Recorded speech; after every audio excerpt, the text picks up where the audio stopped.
Ibinaba ng Pag-ibig sa 3% ang interes sa pabahay ng mga kumikita ng minimum wage o pababa. Ito ay para matulungan ang mga may mababang kita na makabili ng sarili nilang bahay. Nagpapatrol, Alvin El Chico.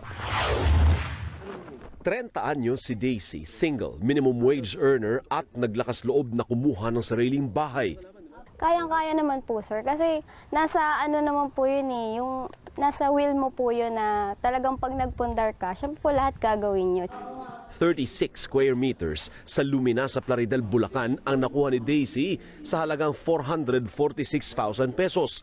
Swerte si Daisy dahil ibinaba sa 3% ang interes sa housing loan para sa kumikita ng minimum wage o pababa. Sa 30 years na amortization, wala pang 2,000 pesos ang buwan ng hulog. Pero si Daisy, 15 years lang ang bubunuin.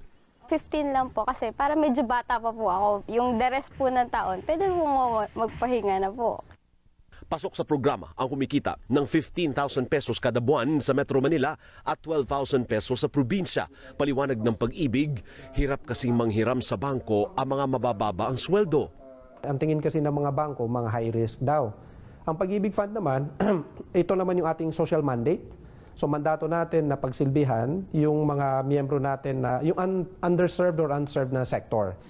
Pero batay sa record, mataas ang collection efficiency sa low-cost housing. Ibig sabihin, nagbabayad at hindi delinkwente ang masang nangungutang ng pabahay. Ang realidad natin dito, pagka binigyan natin ng pagkakataon ng ating mga minimum wage earners na kababayan, sila naman po ay naalagaan nila yung kanilang mga kabahayan. Karamihan sa mga pabahay ay sa Cavite, Bulacan at Rizal. Oo, maliit at medyo malayo-layo sa Metro Manila. Pero sa kabilang banda, ang bawat hulog dito na galing sa hirap at pawis na isang minimum wage earner ay may patutunguhan ang pagmamay-ari ng sariling tahanan na pinaghirapan. Alvin El Chico, ABS-CBN News.